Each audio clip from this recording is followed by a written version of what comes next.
will see priests wearing different robes.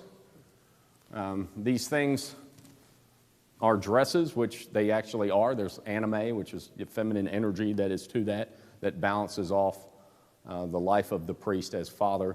That's always been part of the church.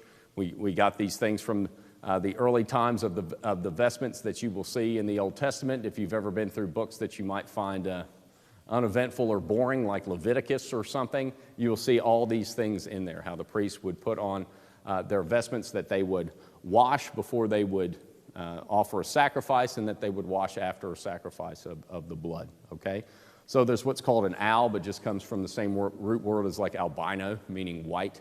So this is from, of course, what I just described, and into this heavenly liturgy. You will see that in Revelation, that they have washed themselves in the blood of the Lamb. So priests and deacons, as well as acolytes or servers, when they're there, they wear this robe, this alb around them. And they wear what's called a cincture, which is just like a belt. Every good pair of pants, unless you have a suspender, should have a belt. You just look better, what have you. So this cincture goes around the waist of the priest. And then they wear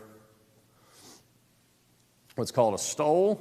You'll see the stole wraps around the side of the shoulders. It comes down. And then what's called a chasuble, which again is another word of a dress for those things. The alb signifies purity, right? Hence that you've been cleansed in the blood of the Lamb.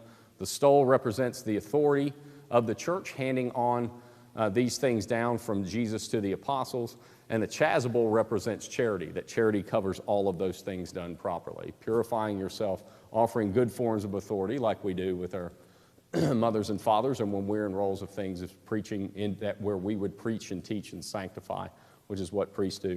And then the chasuble goes over the top, signifying the charity, covering all that into one, or like what we do when I just described prayers as collects. It brings it all together through those things. You will see that there are different colors that are worn in liturgical seasons or at Mass. Green is a color that's worn during what's called ordinary time. Or it has ordinary time, but it has a symbol of hope to it and the earthiness of the world around us, right? It's just the basic parts of creation for ordinary time. You will see green.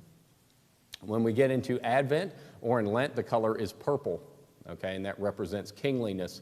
Those are the robes with which Caesar would wear, the robe with which Jesus was placed upon him as well. So the preparation for the coming of the Messiah in Advent.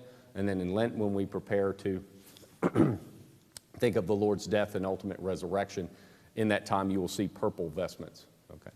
When there is a feast day, a high feast day, and particularly in the Easter season and throughout different times, such as All Saints' Day that we celebrate on Sunday, the colors that are worn there are white, a brilliant white, which not only gives a sense of the purity of the Lord, but gives the sense with which in the gospel, I don't know if you recall, that Jesus went up the mountain and was transfigured before his apostles, where he shone in dazzling white and in all his glory.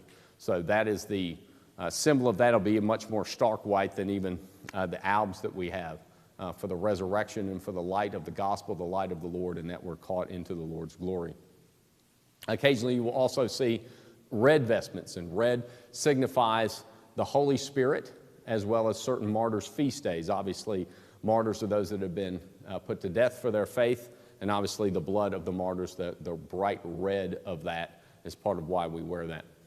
There's other days that we wear red for certain things of the Holy Spirit, such as Pentecost, the coming of the flames of fire, and that all fits the liturgical structures that we have to things, because the things we've been through, even this evening, the colors of things that we wear, the motions we do with our body, what we taste, what we hear, all those things affect our senses. So that's why at other times you'll even see incense that's done throughout the church. All those are things that affect us in the here and now. We're not just watching a movie in a theater. We're here. These things affect who we are. There's a heavy form of what would be called eros. Obviously, that's the root word of erotic, but it's so misused in a hypersexual context. But just those things that affect all of your feelings, all of your desires for God. Oh God, you are my God, for you I long, for you my soul is thirsting, my body pines for you like a dry, weary land without water, right? Psalm 63. And all of the things that we long for affected in our senses. So that's why we wear the different things in different colors that we have. That's why we experience the Lord in these different senses.